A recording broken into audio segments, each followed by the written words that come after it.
mengkajinya. Alright. So kita lihat dulu iaitu 4.1 iaitu berkaitan dengan pemerintahan Kesultanan Melayu di Perlis, Kedah, Kelantan, Terengganu dan Johor. Ingat negeri Selat ada 3, negeri Melayu Bersekutu ada 4, negeri Melayu Tidak Bersekutu ada 5. Itu perbezaan dia. Okey, negeri Selat iaitu Pulau Pinang, Melaka dan Singapura. Negeri Melayu Bersekutu ada 4 iaitu Perak, Selangor, Negeri Sembilan dan Pahang. Manakala negeri Melayu Tidak Bersekutu ada 5. Okey, iaitu Perlis, Kedah, Kelantan, Terengganu dan Johor. So, ini yang kita nak lihat permulaannya. Okey, iaitu berkaitan dengan latar belakang negeri-negeri ini, iaitu latar belakang negeri Perlis, di mana kita tahu bahawa sebenarnya Perlis dulu adalah wilayah dari negeri Kedah. Ingat yang itu, iaitu daripada negeri Kedah, dan rajanya iaitu Raja Said Hussein Jamalul Lail. Bila ada Jamalul Lail tu, maknanya berkaitan dengan negeri Perlis lah tu. Ya, Said Hussein Jamalul Lail ialah Raja Perlis yang pertama. Iaitu gelaran Pia Songkram Rama Wicit Wilis Asmara Pia Pelik. Baik, ada soalan, kenapa terpisah cikgu? Dulu sebenarnya Kedah dan Perlis adalah sebahagian daripada wilayah-wilayah kepunyaan Thailand ataupun Siam. Kepunyaan Siam pada asalnya. Tetapi apabila berlakunya perjanjian dan peperangan, maka kita tahu bahawa Raja Perlis pertama ni iaitu Said Hussein Jamalul Lail telah membantu Sultan Kedah untuk memerangi Siam. Jadi akhirnya oleh sebab itu Sultan Kedah telah mengurniakan, telah menghadiahkan Perlis itu kepada Said Hussein Jamalul Lail. Maka Said Hussein Jamalul Lail telah pun dilantik menjadi raja, iaitu Raja Perlis yang pertama. Ya, memang kita ada. Memang kita ada, cuma kita tak apa ingatlah, itu je. Dan Perlis telah melakukan hubungan luar dengan Siam supaya tidak diganggu oleh kuasa lain. Dan begitu juga Perlis menggunakan Undang-Undang Kesultanan Kedah. Sebab Perlis dulu adalah di bawah Kedah. Jadi dia masih lagi mengambil undang-undang yang dirujuk daripada Kedah. Ya. Dan kenapalah Siam nak sangat kita? Siam nak sangat kita kerana Kedah dan juga Perlis. Kerana apa? Kerana Kedah dan Perlis ini memiliki kekayaan. Kedah sebenarnya banyak biji besi. Ya, biji besi dan juga hasil padi yang banyak. Jadi itu menyebabkan Siam memang berusaha untuk menguasai negeri-negeri ini. Jadi kena fahamlah bahawa sebenarnya negeri-negeri kita ni kaya. Negeri-negeri kita ni, kesimpulannya negeri-negeri kita ni kaya. Kaya dengan bahan mentah, kaya dengan pertanian dan sebagainya, tanah yang subur. Kita kaya. Ya, faham, kita kaya. Baik. Negeri yang kedua iaitu Kedah. Kaya dengan iman belum tentu lagi. Iyalah, betul. Kaya dengan iman tu belum tentu lagi. Tetapi kekayaan itulah yang menjadi tumpuan orang ramai. Ingat peribahasa bahasa kedudukan strategik. Betul. Ya, betul. Betul, Kobra. Harus diingat sebab itu ada bahasa Melayu, ada peribahasa tahu. Iaitu apa tahu? Di mana ada gula, di situ ada semut. Itu peribahasa. Di mana ada gula, di situ ada semut. Maknanya apa? Bila sesuatu tempat itu ada kekayaan, maka akan ada orang yang datang dan ingin menguasainya, memilikinya. Itu peribahasanya. Yes, di mana ada gula, di situ ada semut. Yes. Baik. Bagus.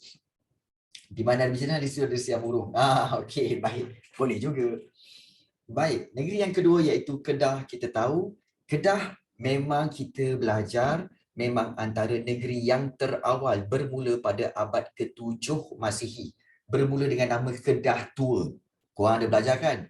Dalam sejarah tingkatan 2. Iaitu Kedah Tua, Kerajaan Alam Melayu. So memang Kedah antara kerajaan terawal.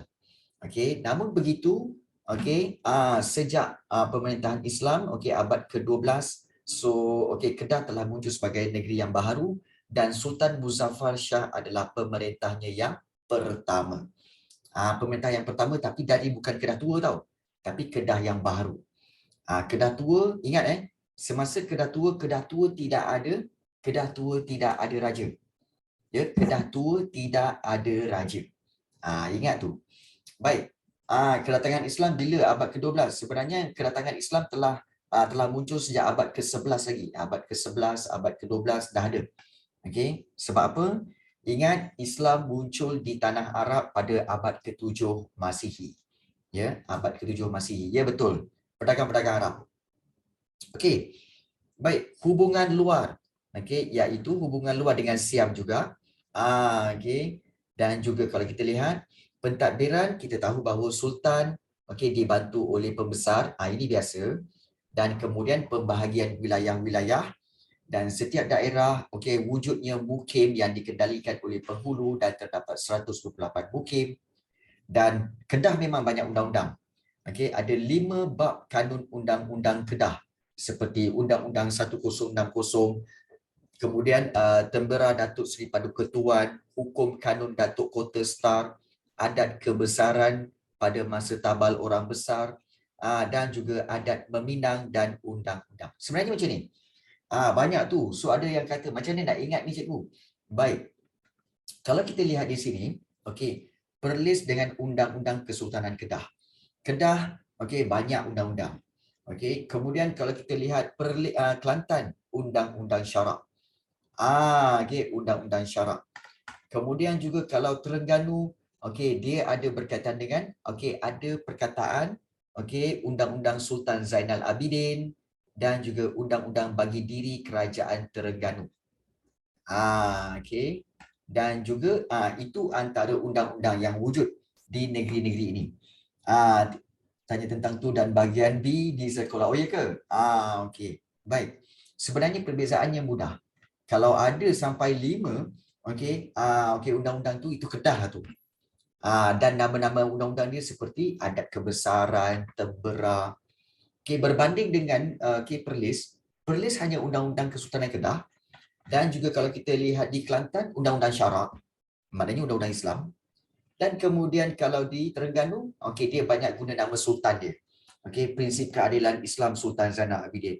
Ketua Jabatan Mahkamah Sultan Zainal Abidin. Kemudian Undang-Undang Bagi Diri Kerajaan Terengganu. Okey, tahun tak perlu.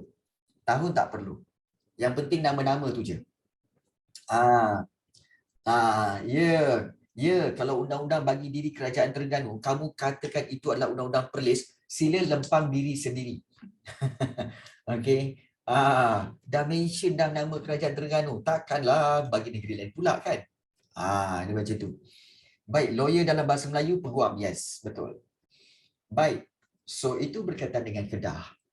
Kemudian kalau kita lihat seterusnya iaitu Kelantan, ingat Kelantan okey disatukan oleh Long Yunus. Okey, Long Yunus menggunakan gelaran yang di-Pertuan. So Long Yunus ni ialah yang telah menggabungkan Kelantan Selatan dengan Kelantan Utara. So telah gabungkan. Mereka berpecah dulu ya. Sebahagiannya okey dia ada 2 pemerintahan. Kemudian Long Yunus lah yang satukan dan Kelantan telah okey menjadikan hubungan luar dengan Siam, dengan Terengganu, Kedah, Patani dan negeri-negeri Melayu yang lain. Dan sama juga okey pentadbiran okey Kelantan okey sultan dibantu oleh pembesar. Itu normal dan pembesar dia okey menggunakan sistem jemaah menteri. Sistem jemaah menteri dan pentadbiran peringkat bawahan dijalankan oleh Tok Kuang. Tok Kuang ni sebenarnya macam Tok Ketua lah, Tok Penghulu. Dan beliau dibantu oleh Imam. So Tok Kuang ni memang ada, kadang-kadang soalan ada keluar tentang Tok Kuang ni. Ya. So itu di Kelantan dan juga di Terengganu. Okey. Kenapa? Terpengaruh dengan Siam sebenarnya. Baik. Pengasas Sultan Terengganu ialah pengasas dia ialah Sultan Zainal Abidin. Okey, dan Terengganu adalah negeri yang paling akhir menerima penasihat British. Dan hubungan luar, Terengganu telah menjalankan hubungan luar dengan Siam, Kelantan, Patani dan juga Johor. Dari sudut pentadbiran, Kelantan dibantu, Sultan dia dibantu oleh para pembesar dan sistem penghulu diperkemas semasa zaman Sultan Omar, dan dia ada nama Sultan Zainal Abidin yang ketiga, dibantu oleh Tengku Musa, Tuan Hitam, Cik Abdul Rahim. Dan ada satu jawatan, Datuk Mata-Mata. Dan Datuk Mata-Mata ini bertugas untuk menyambut pelawat-pelawat yang datang ke menemui Sultan. Diperkemaskan tu maksudnya adalah telah diorganiskan. Diorganiskan supaya dia lebih sistematik. Itu maksud diperkemas. Baik, Datuk Mata-Mata bukan polis. Datuk Mata-Mata sebenarnya adalah datuk yang menyambut tetamu, menyambut pelawat-pelawat daripada kerajaan lain yang datang untuk bertemu Sultan. Itu dipanggil Datuk Mata-Mata. Baik. Kemudian kalau kita lihat bagaimana peluasan kuasa British di Perlis, Kedah, Kelantan dan Terengganu.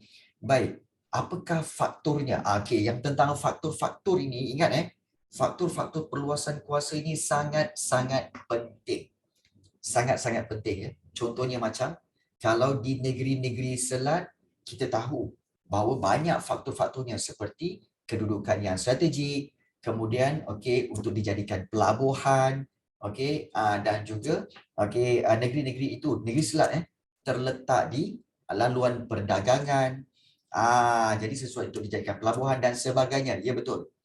Tapi kalau negeri Melayu bersekutu, tujuan utama British menguasai negeri Melayu bersekutu adalah kerana ingin memiliki hasil bumi, iaitu biji timah dan juga emas. Biji timah dan juga emas, kan? Ya, betul, kedudukan yang strategik. Kenapa macam tu? Dah memang macam tu. Dah memang macam tu. Tapi kalau negeri Melayu tidak bersekutu, itu lain. Pangkalan tentera tu di bawah bahagian mana, cikgu? Pangkalan tentera tu yang Pulau Pinang. Pulau Pinang tu nak diambil kerana apa? Nak dikuasai kerana untuk dijadikan pangkalan tentera. Pangkalan tentera. Laluan sutera masih ada sampai sekarang? Ya, ada. Memang ada. Ni faktor baru ni. Baik. Baik. Kita lihat faktor perluasan kuasa. Yang pertama, kedudukan strategik. Laluan perdagangan Siam dan Singapura. Beban orang putih. Ini macam biasalah. Beban orang putih. Slogan British untuk meluaskan kuasa. Hubungkan Burma dengan Pulau Pinang, di mana jalan raya, kereta api, telegraf, rangkaian terus British dengan India boleh dibuat. Ingat seperti Perlis dengan Kedah, sebenarnya negeri-negeri itu ingin dikuasai oleh British supaya British boleh buat laluan jalan raya daripada Pulau Pinang melalui Kedah, Perlis, naik ke Thailand, terus pergi ke Burma. Sebab itu dia punya salah satu faktor ialah hubungkan Burma dan Pulau Pinang. Baik. Kenapa tak guna kapal? Well, dia nak berikan pilihan. Instead of daripada guna kapal saja, so ada jalan raya, so ada pilihan yang kedua. Baik. Jalan raya dari Pulau Pinang maksudnya jambatan lah. Ya, betul. Baik. So kedudukan strategik, beban orang putih, hubungkan Burma dan Pulau Pinang, kemudian juga nak menghalang kemasukan kuasa barat lain. So apabila British menguasai negeri-negeri Melayu tidak bersekutu ini, maka negara-negara lain seperti Perancis, Jerman, Amerika Syarikat dan Rusia tidak akan masuk campur dalam negeri-negeri Melayu tidak bersekutu ini. So itu tujuan dia, untuk halang kemasukan kuasa barat lain. Dan yang kelima, kerana kemakmuran dan kekayaan hasil bumi, seperti hasil pertanian, peternakan dan juga aktiviti-aktiviti pembuatan. So tak jadilah. Jerman mahu menguasai Langkawi, tetapi apabila British telah menguasai Kedah dan menguasai Langkawi, Maka Jerman tak jadilah nak menguasai Langkawi. Itu dia. Sebab tak nak konflik. Tak nak konflik, tak nak peperangan. So itu maksud dia. Baik. So ingat 5 faktor perluasan kuasa ini. Baik. Kalau kita lihat perluasan kuasa British di Perlis, Kedah, Kelantan, Terengganu. Ini abad sebelum itulah. Okey, abad sebelum peperangan Perang Dunia Pertama dan Perang Dunia Kedua. Okey, baik. Baik, bagaimana strategi perluasan kuasa British di Perlis, Kedah, Kelantan, Terengganu? Hanya menggunakan perjanjian. Ingat, British dapat Perlis, Kedah, Kelantan, Terengganu hanya dengan perjanjian. Bermula dengan perjanjian Burney, kemudian perjanjian Sulit pada 1897, kemudian perjanjian Sempadan, dan kemudian diteruskan dengan perjanjian 1902. Tapi paling penting, perjanjian paling penting adalah perjanjian Bangkok 1909. Di mana kalau kita lihat, kalau kita lihat kesan perjanjian. Perjanjian Sulit 1897 ini, British buat dengan Siam. Dia kata apa? Siam, kita buat perjanjian supaya tidak ada kuasa lain yang akan duduk di Kedah, Kelantan dan Terengganu. Dan British mengakui bahawa negeri-negeri ini semua adalah di bawah ketuanan Siam. Siam pun kata apa? Okey, baik, tak ada masalah. Itu memang semua kawasan aku. Itu perjanjian Sulit.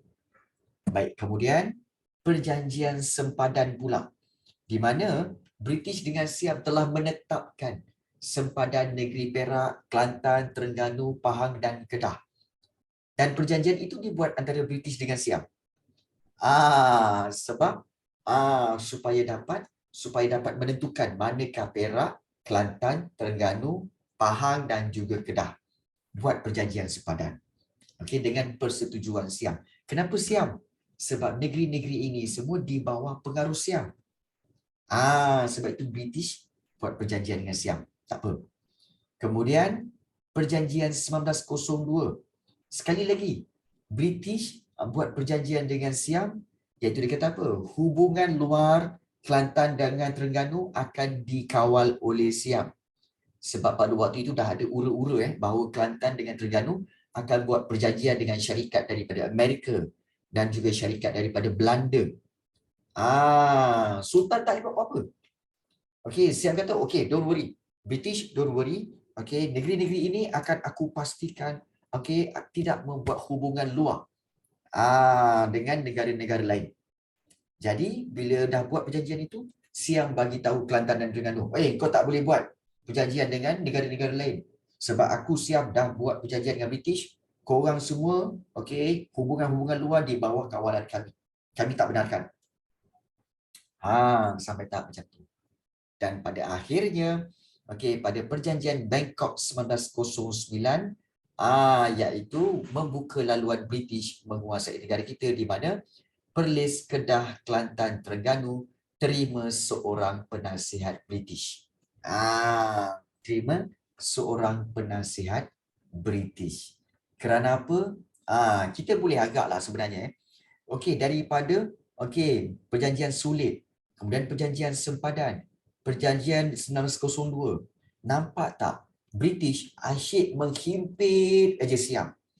Ada je yang kena, yang tak kena.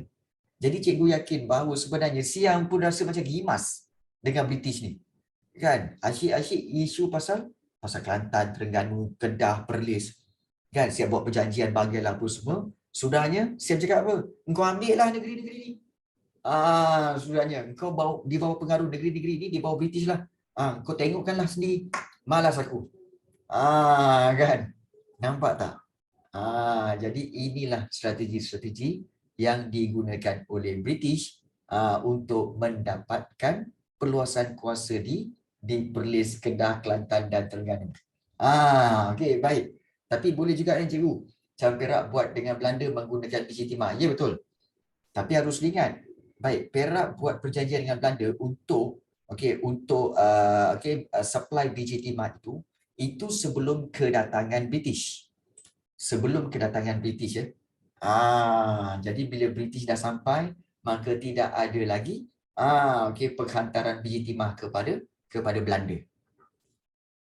So itulah dia. Baik. So kalau kita lihat, inilah strategi perluasan kuasa British. Semuanya diperolehi melalui perjanjian. Jahanam. Baik. Bagaimana dengan perluasan kuasa British di Johor? Baik. Apakah sebab British nak Johor juga? Sebab Johor ni maju. Johor ini maju. Maju dengan apa? Dengan sektor pertanian. Membekalkan lada hitam dan gambir. Industri ada biji timah untuk Belanda? Ada juga. Okey. Dan kemudian kalau kita lihat, Johor ni maju kerana apa? Okey, pentadbiran dia dah moden. Infrastruktur dan sosialnya pun dah moden. Okey, kerana apa moden? Kerana kebijaksanaan dan kecekapan pemerintah dia, iaitu Sultan Abu Bakar. Ingat Sultan Johor yang terkenal sebagai bapa pemodenan Johor.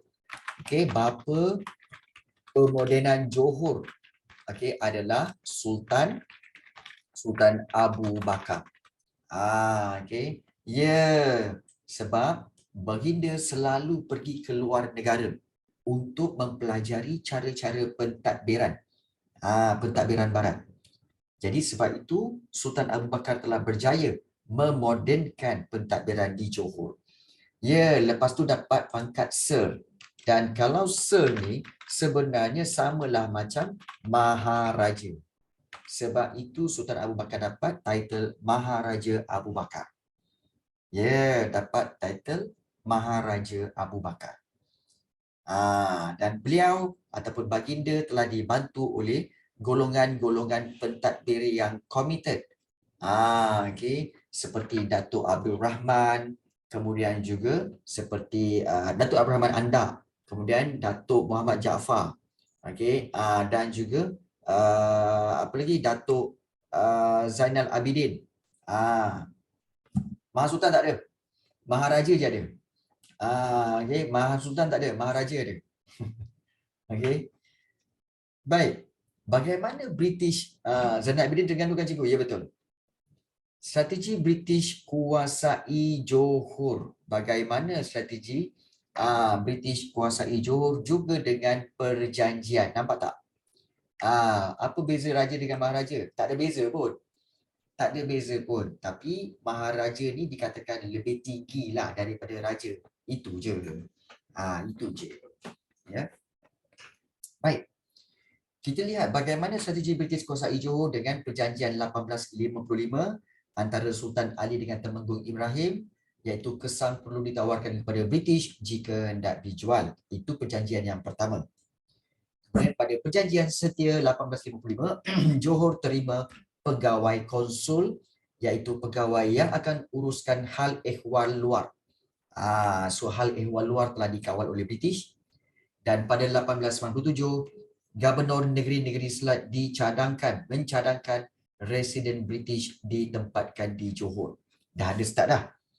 Ura-ura nak letakkan residen British di Johor. Kemudian paling penting, Johor telah ditawarkan pinjaman $200,000 untuk pembinaan kereta api. Maknanya pembinaan asal kereta api daripada Johor pergi ke Singapura. Namun tawaran itu ditolak oleh Sultan Johor kerana Datuk Abdul Rahman Anda percaya bahawa pinjaman itu akan menyebabkan Johor mudah dikuasai oleh British. Sebab itu pembesar Johor ni memang hebat-hebat. Dan pada 12 Mei 1914, Sultan seterusnya iaitu Sultan Ibrahim menerima Douglas Graham Campbell sebagai penasihat British. Maknanya Sultan seterusnya, iaitu bukan Sultan Abu Bakar, anak dia Sultan Ibrahim telah menerima desakan dan paksaan untuk menerima penasihat British. Maka terpaksalah terima. Jadi walaupun kadang-kadang menentang, namun akhirnya terpaksa juga terima penasihat British. Ini cara British. Dia tak akan paksa secara mendadak. Dia akan ambil masa setahun, 2 tahun, 3 tahun sampai 10 tahun. Barulah British dapat kuasai. Tak apa. British kata tak apa. Okey, lama kelamaan negeri-negeri ini akan menjadi milik kita. Nampak tak? Kita kata apa yang kita boleh contohi daripada British ni iaitu determination. Maknanya dia punya fokus ke arah matlamat. Okey, untuk mencapai matlamat itu dia sangat fokus walaupun mengambil masa bertahun-tahun. Bertahun-tahun. Jadi ini yang kita boleh contohi lah. Kita boleh contohi. Bayangkanlah kalau kita tengok negeri-negeri ni, okey, kalau kita tengok negeri-negeri ni okey, okey, so kalau kita lihat contoh macam perjanjian kalau kamu tengok bagaimana strategi, okey, iaitu bermula daripada tahun 1826 dah ada dah perjanjian Berni. Okey, kemudian perjanjian Sulit kita ambil 1897.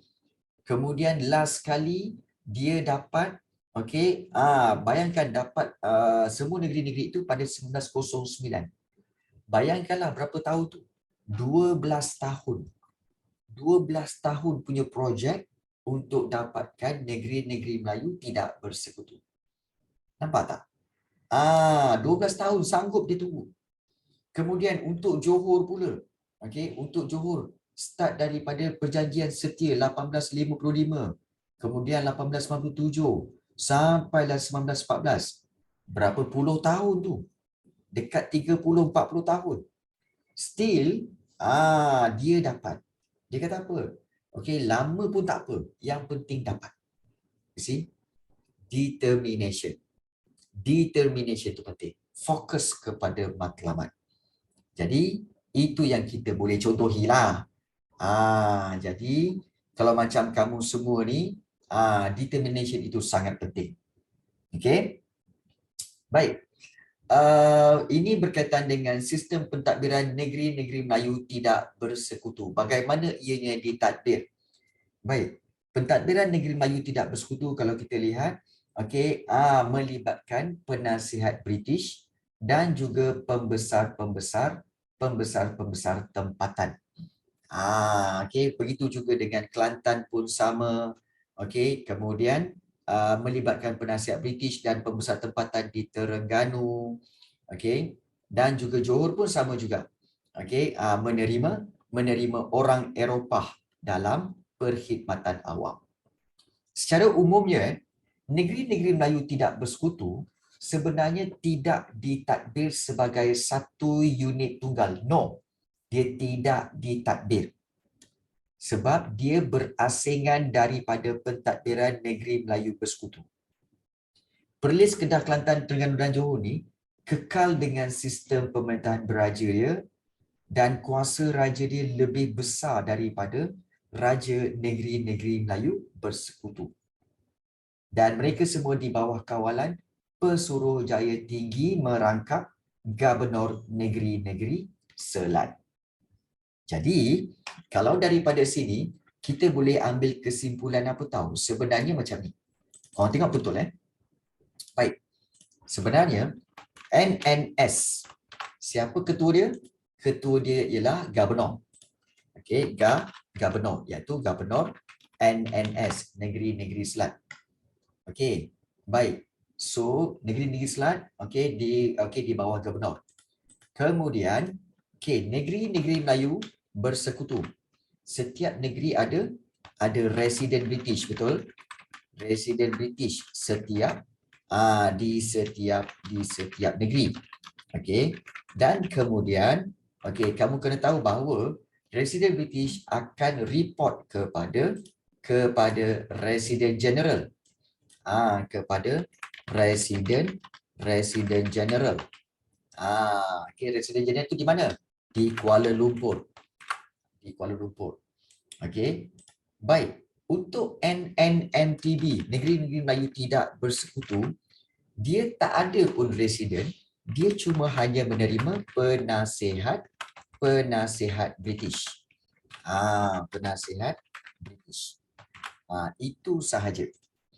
Dan kalau kamu faham bahawa sebenarnya pentadbiran NNS di bawah Gubernur Negeri Keselat, Residen Jeneral pun kena report kepada Gubernur Negeri Keselat yang dipanggil Gubernur Negeri Keselat ini juga dipanggil Pesuruhjaya Tinggi. Pesuruhjaya Tinggi. Jadi dia pun kena report juga kepada Gubernur NNS merangkap Pesuruhjaya Tinggi. Dan Negeri Melayu Tidak Bersekutu juga menerima penasihat British pada setiap negeri. Yes, betul. Dan mereka akan report kepada Pesuruhjaya Tinggi. Maknanya apa? Tiga-tiga negeri ini sebenarnya di bawah orang yang sama. Sebenarnya tiga-tiga negeri ini di bawah orang yang sama. Di bawah pentadbiran orang yang sama. Dialah Gubernur Negeri Keselat, dialah Pesuruhjaya Tinggi. Kan? Cuma perbezaan dia, negeri-negeri Selat ini adalah negeri, kita kata sebagai negeri jajahan British. Itu status dia. NNS, negeri jajahan British. Maknanya British punya. Negeri Melayu Bersekutu ialah negeri yang dikatakan sebagai negeri apa? Negeri naungan. Naungan British. Namun British lebih berkuasa di Negeri Melayu Bersekutu. Itu saja. Dan kalau Negeri Melayu Tidak Bersekutu, naungan tu maknanya perlindungan. Negeri yang dilindungi oleh British, bukan jajahan. Bukan jajahan. Jajahan tu maknanya British punya. Kalau naungan maknanya negeri yang dilindungi oleh British. Kalau Negeri Melayu Tidak Bersekutu, dia hanyalah negeri negeri yang menerima penasihat British. Itu je. Dan penasihat British ni akan report kepada Pesuruhjaya Tinggi British. Itu je. So, bermakna apa? Bermakna ini memang negeri iaitu British punya. NNMB adalah negeri yang di bawah penguasaan British, di bawah perlindungan dan pengawasan British. Negeri-negeri Tidak Bersekutu ni hanyalah negeri yang menerima penasihat British dan juga dia hanya dilihat-lihat sahaja oleh British. Dia tak campur sangat urusan dalam Negeri Melayu Tidak Bersekutu. Jadi oleh sebab itu, Sultan bagi Sultan NNMTB sebenarnya lebih banyak kuasa. Lebih banyak kuasa. Manakala untuk Negeri Melayu Tidak Bersekutu, Sultan kita kata kuasa Sultan. Kuasa Sultan terhad. Terhad. Di mana? Di Negeri Melayu Bersekutu. Terhad sangat. So yang dia jajah hanya Melaka, Pinang sekarang patutlah tak ada sultan. Memanglah. Memang negeri-negeri ini tak ada sultan. Nampak tak? Negeri-negeri ini iaitu Pulau Pinang, Melaka, Singapura memang tak ada sultan. Dia straight di bawah penguasaan Raja England. So inilah perbezaan NNS, NNMB dan NNMTB. Ini perbezaan dia. So boleh nampak tak perbezaan dia? Kamu semua boleh nampak tak perbezaan dia? NNS, NNMB dan NNMTB? Boleh nampak? Nampak Perbezaan paling ketara, NNMB ada residen British. NNMTB ada penasihat British. Dan semuanya di bawah Gubernur NNS yang merangkap Pesuruhjaya Tinggi. Cuma NNMB dia ada pentadbiran yang satu unit pentadbiran dia gabungkan. Iaitu yang NNMB di bawah persekutuan. Persekutuan NNMB. Di bawah persekutuan NNMB. Itu. di bawah persekutuan NNMB. Yang ini tak ada persekutuan. Okey, NNMTB tidak ada persekutuan. Baik. Apa beza residen dengan penasihat? Residen dia ada kuasa untuk menasihati. Okey, dengar Okey. Korang tengok betul-betul Residen, okey, residen British, okey, dia punya tugas iaitu okey, memberi nasihat. Okey, nasihat pentadbiran. Okey, nasihat tentang hal-hal pentadbiran. Okey, hal-hal pentadbiran kecuali agama Islam dan adat istiadat dan adat. Dan paling penting sultan perlu meminta nasihat daripada residen British, daripada residen, dan juga okey, iaitu nasihat. Ingat semua nasihat residen perlu diambil dan diterima. Okey, itu residen British. Okey. Manakala kalau penasihat, okey, penasihat British, okey, dia hanya juga memberi nasihat. Okey, memberi nasihat pentadbiran sama. Okey, sama. Cuma okey, sultan okey masih ada budi bicara untuk apa? Untuk menerima atau menolak nasihat itu. Masih ada budi bicara okey, untuk menerima atau menolak nasihat itu. Itu perbezaannya. Itu perbezaan yang ketara antara residen British dan penasihat British. Itu perbezaan yang ketara. Okay. So sebab itu British boleh ambil biji timah atau emas ke dari NNMTB macam NNMB? Ya, masih boleh. Okay, ya masih boleh ambil. Okay, cuma pengambilan itu di bawah kuasa sultan dan pembesar. Kalau pembesar kata okey, okey lah. Kalau pembesar kata no, is no lah. Jadi kalau kita lihat di sini, Sultan NNTB lebih banyak kuasa berbanding Sultan di Negeri Melayu Bersekutu. Itu perbezaan yang kamu kena faham. Itu perbezaan yang sangat-sangat ketara antara NNMB dan juga NNMTB. Okey. Sekarang boleh faham perbezaan-perbezaan dia. Dan kita tahu bahawa yang NNS kamu belajar dalam bab 2.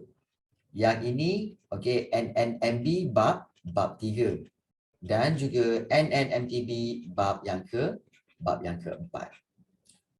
So setiap itu telah diasingkan. Telah diasingkan. Baik.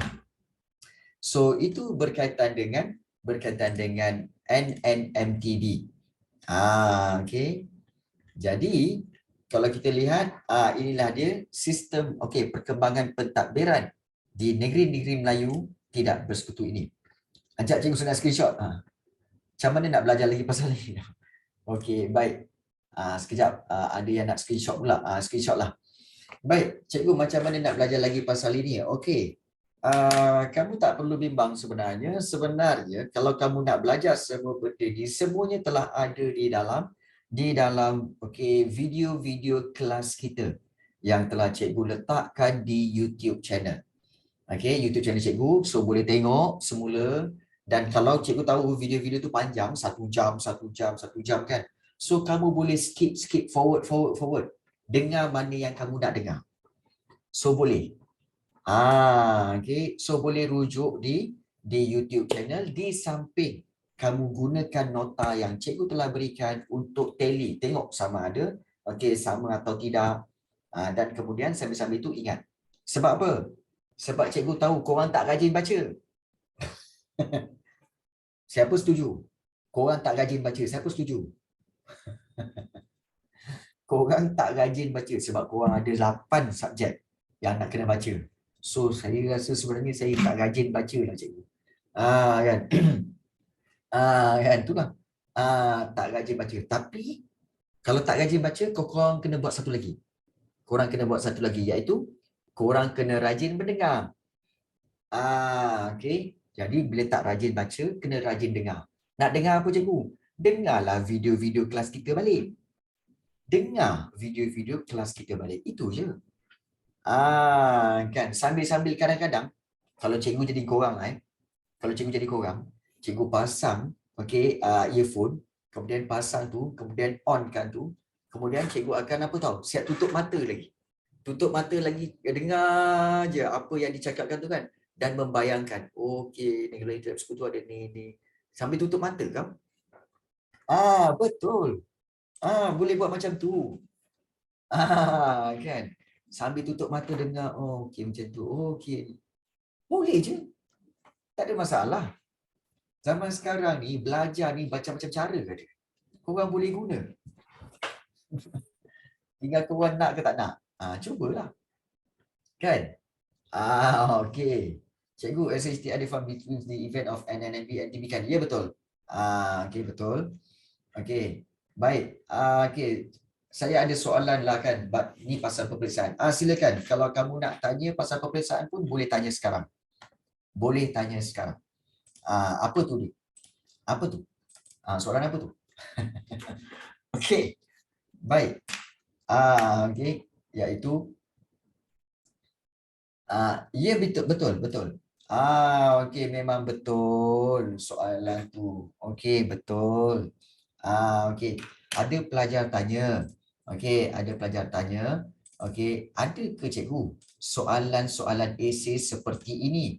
Iaitu jika anda seorang pemimpin. Okey, seorang pemimpin nyatakan apakah usaha anda contohnya baik, memang soalan-soalan macam ni memang ada dan soalan ini dipanggil soalan kebat. Okey, soalan kebat. Jadi kalau nak menjawab ni macam mana cikgu? Mudah saja.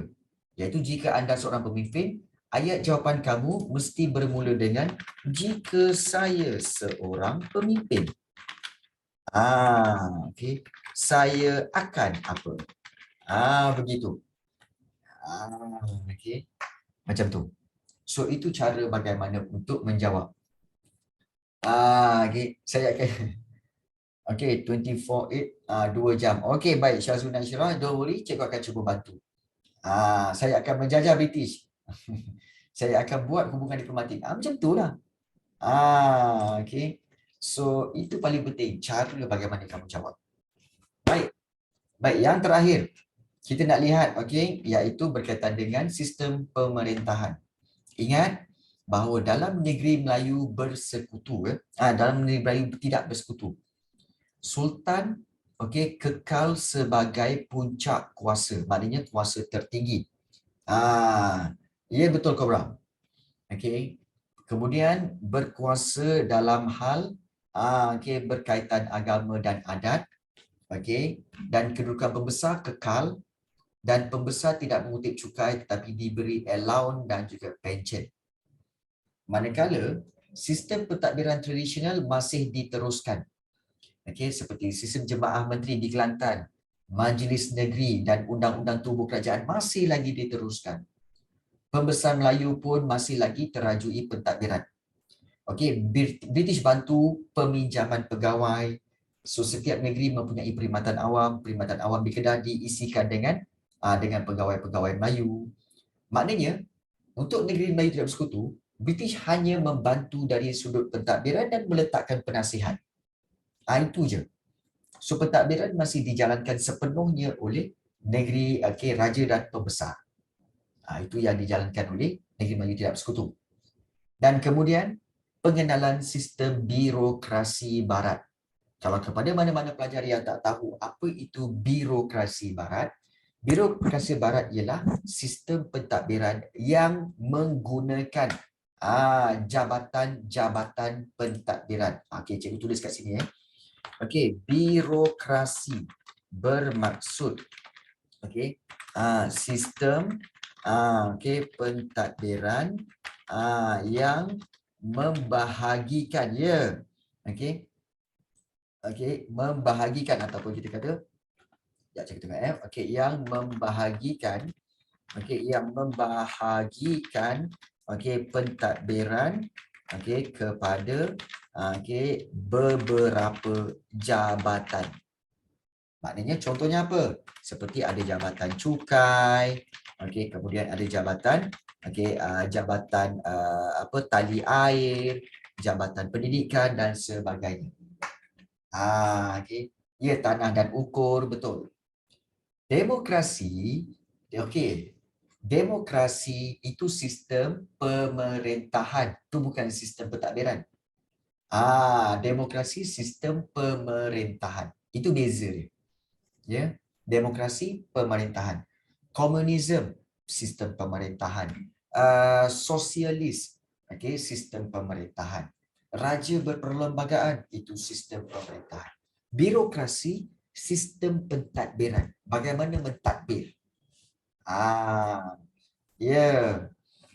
Office system. Ya, betul, Tarun. Betul. So, itu yang berlaku, dan kalau kita lihat, dasar pentadbiran negeri akan ditentukan oleh penasihat British sehingga mengurangkan kuasa sultan dan pembesar. Jabatan-jabatan baru diperkenalkan dan urusan pentadbiran negeri mengamalkan cara barat di mana pegawai British dibawa masuk. Okey, bermakna di sini kalau kita lihat, pembesar-pembesar juga mengalami pengurangan kuasa. Tapi bukan kehilangan kuasa, tapi pengurangan kuasa. Ya, itu beza. Kalau negeri Melayu Bersekutu, sultan kehilangan kuasa, pembesar kehilangan kuasa. Hilang hilang tu maknanya hilang terus. Kalau negeri Melayu tidak bersekutu, dia mengurangkan kuasa. Kuasa tu masih ada, cuma berkurangan. Itulah perbezaan yang ketara antara negeri Melayu Bersekutu dengan negeri Melayu tidak bersekutu. Jadi inilah perkara-perkara yang kamu kena faham. Baik. So dengan itu kita pun kalau kita lihat rumusannya iaitu berlaku perubahan dalam sistem pentadbiran apabila British menguasai negeri Melayu tidak bersekutu. Sistem penasihat British menyebabkan kuasa sultan yang ada semakin terhakis, maknanya semakin berkurangan. Dan sistem pentadbiran yang sistematik dan pemodenan yang dilakukan bakal menentukan kemajuan dan pembangunan sesebuah negara. Maksudnya di sini, sama ada walaupun kita kata sistem penasihat British itu kurang memberi kesan seperti NNMB, tetapi dia masih memberi negatif. Dia masih memberi negatif. Kuasa sultan semakin berkurangan kerana ada beberapa kuasa yang diambil oleh penasihat British. Tapi ada segi positif jugalah. Kita boleh. Baik. So, inilah yang dikatakan berkaitan bab yang keempat untuk revision kita pada malam ini. So, sebelum kita pergi kepada soalan-soalan objektif yang cikgu telah sediakan ini, ada soalan tak korang nak tanya? Ada tak soalan mana-mana bahagian yang kamu tak faham nak bertanya? Kalau nak tanya, tanya sekarang. Jangan tunggu-tunggu. Kau rugi. Ada soalan? Ada ke tak tahu? Ada soalan tak ada? Tak ada Perlu ke? Baik. Perlu ke jadi budak genius? Alamak, soalan ni. Soalan